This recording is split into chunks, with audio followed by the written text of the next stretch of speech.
Así es, Elianta, buenas noches. El Departamento de Medio Ambiente de la Alcaldía de Santiago desmanteló una surtidora clandestina de venta de carne de pollo podrida que era distribuida en puestos de comida rápida en esta ciudad.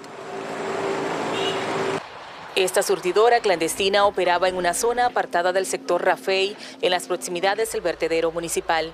Aquí eran traídos los pollos muertos de granjas en estado de descomposición y luego eran distribuidos en puestos de comida rápida.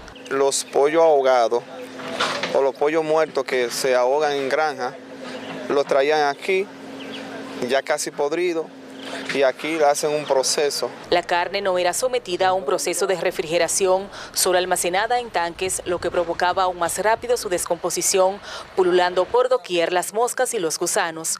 Los representantes de medio ambiente de la alcaldía indicaron que el propietario llenaba tanques de agua mezclados con clorato de sodio para darle un aspecto blanco y limpio a la carne. Encontramos mucho pollo en estado de descomposición.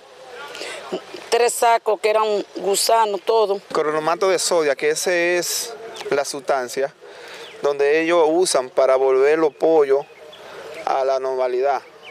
Son tan hediondos, prietos, y con esto los vuelven y los ponen blanco como si fuera normal. El propietario, solo identificado como Alexis, no ha podido ser contactado, mientras que 3 haitianos que trabajaban en la surtidora se dieron a la fuga. En tanto, la Procuraduría de Medio Ambiente se apoderó del caso para darle curso legal.